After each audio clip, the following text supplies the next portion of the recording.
میرے بھائی بہنوں، اس رات میں سارے رمضان میں بخشش ہوتی رہتی ہے، لیکن اس رات میں 4 آدمیوں کی بخشش نہیں ہوتی، باقی سب کی ہو جاتی اہل ایمان میں سے۔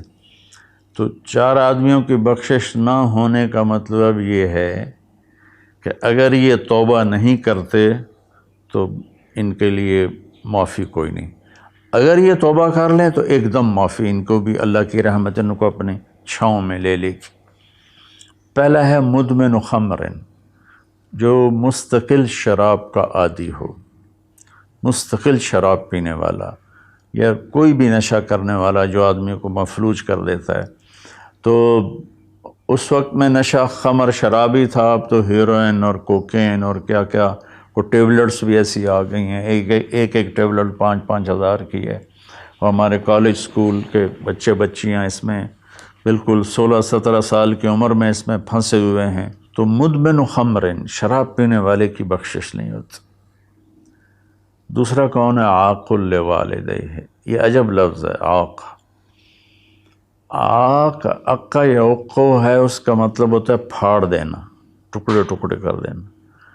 تو اس سے مراد وہ اولاد ہے جو مسلسل نافرمانی کر کے ماں باپ کے دل کو توڑ دیتی ہے اور چیر دیتی ہے۔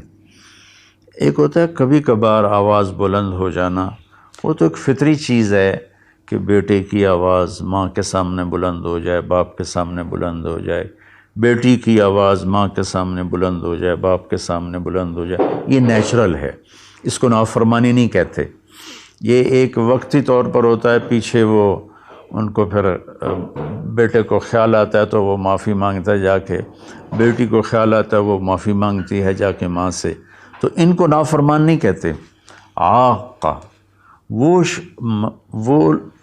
مرد، وہ عورت، وہ لڑکا، وہ لڑکی جو اپنے باپ اور ماں کے دل کے ٹکڑے ٹکڑے کر دے۔ آپ سے پوچھا گیا تھا یا رسول اللہ قیامت کب آئے گی؟ آپ نے فرمایا اللہ کے سوا کوئی نہیں جانتا۔ آپ نے فرمایا تو کوئی نشانی؟ تو وہ پوچھنے والے نے عرض کیا یا رسول اللہ کوئی نشانی بتا دیں، تو آپ نے فرمایا جب تم یہ دیکھو کہ بیٹیاں ماؤں سے نوکروں جیسا سلوک کریں، یا خاص طور پر بیٹی کا لفظ استعمال کیا، بیٹے کا نہیں، کہ بیٹے عام طور پر ہی سرکش ہوتے ہیں، بیٹیاں عام طور پر فرمان بردار ہوتی ہیں۔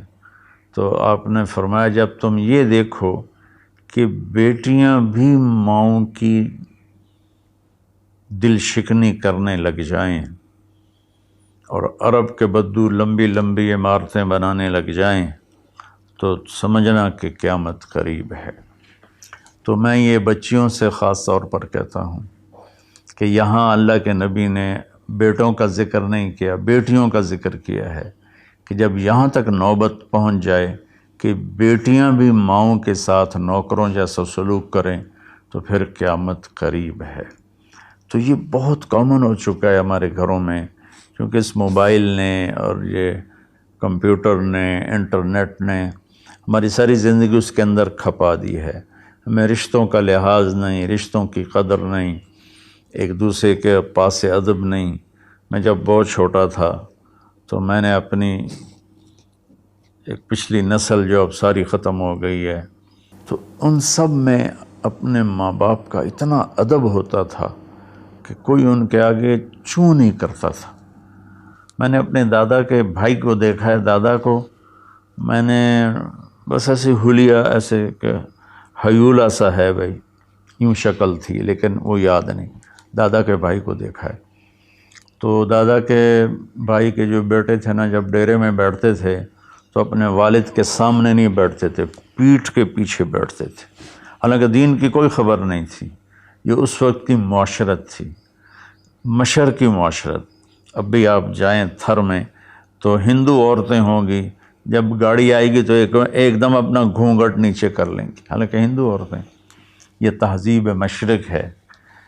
تو اسلام تو ویسے ہی عریانی فحاشی کی اجازت نہیں دیتا، تو ہماری تو مشرقی تہذیب بھی اس بات کی حامل ہے کہ عورت حیا کے پردے میں چھپی ہوتی۔ اور اللہ نے مجھے تاریخ پڑھنے کا بہت موقع دیا۔ دنیا میں یہ جو راجپوت قوم ہے یہ آرین ہے، تو جب ان کی یہ قبل مسیح آئے ہندوستان میں، عیسیٰ علیہ السلام کی آمد سے پہلے ہندوستان میں آئے، پھر یہ خونخوار تھے اور آپس میں لڑتے تھے، تو پورا ہندوستان چھوٹی چھوٹی ریاستوں میں بٹا ہوا تھا۔ کبھی کسی راجا نے 5-10 ریاستیں فتح کر لیں ورنہ یہ اس طرح تقسیم تھا۔ تو یہ دنیا کی واحد قوم ہے۔ جب انہیں یقین ہوتا تھا کہ ہمیں شکست ہو جائے گی تو وہ سب سے پہلے اپنی بیٹیوں کو، بیویوں کو، ماؤں کو قتل کر دیتے تھے کہ کوئی ہماری بیٹیوں کی عزت سے نہ کھیلے، ہماری بہنوں ماؤں کی عزت سے نہ کھیلے۔ پھر جا کر لڑتے تھے، اور عام طور پر جس کو شکست ہوتی تھی وہی ایسا کرتا تھا اور اپنی جان دے دیتے تھے۔ چھوٹا سا واقعہ سناتا ہوں کہ مراٹھوں نے ایک قلعے پر حملہ کیا، شیر گڑھ اس کا نام تھا۔ تو اس کا جو راجا تھا وہ راجپوت تھا، اس کی طرف سے اورنگزیب کی طرف سے وہ وہاں اس قلعے کا وہ حاکم تھا، لیکن تھا ہندو۔ اودے سنگھ اس کا نام تھا، اور اس کی 18 بیویاں تھیں۔ تو مراٹھوں نے اس پر حملہ کیا، تو رات کے اندھیرے میں حملہ کیا، تو سارے 5000 کی فوج تھی، ہندو مسلم کٹھے، وہ شرابیں پی کے پڑے تھے، وہ 300 آدمی اندر گئے، ان کو اکھاڑ دیا۔ تو اودے سنگھ کو جب پتہ چلا کہ میدان ہاتھ سے نکل گیا تو اس نے اپنی 18 بیویوں کا سر قلم کر دیا، اور پھر آ کے نیچے لڑا اور خود بھی مارا گیا۔ یہ ایک ثقافت تھی، تہذیب تھی۔ تو اب ہماری ساری وہ اختلط الحابل بالنابل، اچھا پانی اور گند گٹر کا پانی آپس میں مل گئے ہیں۔ تو ہماری تو آپ نے تہذیب دیکھنی ہو تو آپ یہ ادھر جا کر سندھ میں دیکھ لیں کس طرح عورتیں اپنے گھونگھٹ میں رہتی ہیں۔ تو میرے بیٹوں بیٹیوں، حیا بہت بڑی چیز ہے، بہت بڑی دولت ہے۔ چونکہ ہم قرآن نہیں پڑھے، اللہ کے نبی کو نہیں پڑھا، تو مختلف قسم کی چیزوں سے ہم متاثر ہو کر اپنا وجود بھی گم کر بیٹھے ہیں اور اپنی تہذیب بھی مار بیٹھے ہیں۔ تو دوسرا شخص جس کی بخشش نہیں، وہ ہے جو ماں باپ کے دل کو ٹکڑے ٹکڑے کر دیتا ہے۔ تیسرا ہے قاطع رحم، جو رشتوں کی پرواہ نہیں کرتا، رشتوں کو توڑتا ہے، بدتمیزی کرتا ہے، گالی گلوچ کرتا ہے، اور کبھی بھائی سے لڑتا ہے، کبھی ماں سے لڑتا ہے، کبھی باپ سے، کبھی چچا سے، کبھی تایا سے۔ ماں اور باپ سے جتنے رشتے بنتے ہیں نا، وہ ذوی الارحام کہلاتے ہیں۔ تو جو اپنے رشتوں کی قدر نہیں کرتا اور ان کو ذلیل کرتا ہے تو اس کی بھی بخشش نہیں ہوتی۔ چوتھا ہے الشاحن۔ شاحن کہتے ہیں جو دل میں بغض رکھے کسی کے لیے، دل میں کینہ رکھے کسی کے لیے، تو اس کی بھی بخشش نہیں ہوتی۔ تو دیکھو، میں سب کے سامنے ہاتھ جوڑتا ہوں، اگر کوئی شراب کا عادی ہے توبہ کر لے، ابھی 21 کی رات نہیں آئی۔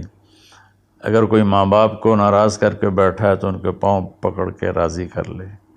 کوئی رشتہ داروں سے لڑائیاں کرتا پھر رہا ہے تو صلح کر لے۔ کوئی کسی کے بارے میں دل میں کینہ رکھتا ہے، بغض رکھتا ہے، تو اپنے دل کو صاف کر لے۔ ان چاروں میں یہ آخری چیز بہت زیادہ پھیلی ہوئی ہے کہ ہمارے دل نفرتوں سے بھرے ہوئے ہیں۔ تو میرے بھائی بہنوں، اس رات میں اللہ تبارک و تعالیٰ سب کی بخشش فرما دیتا ہے سوائے ان 4 آدمیوں کی، اور یہ بھی اگر توبہ کر لیں تو ان کی ساتھ ہی بخشش ہو جاتی ہے۔ تو اس میں ہمیں 21 کو بھی جاگنا چاہیے، 23 کو بھی، 25 کو بھی، 27 کو بھی، 29 کو بھی، کہ 5 راتیں، کوئی ایک رات تو ضرور ہوگی، باقی اصل علم تو میرے اللہ کے پاس ہے۔ تو اپنے دل کو بھائی بہنوں صاف کرو، اور اس ایک رات میں 83 سال کا ثواب لے لو۔ اللہ تعالیٰ مجھے آپ کو عمل کی توفیق بخشے۔ السلام علیکم۔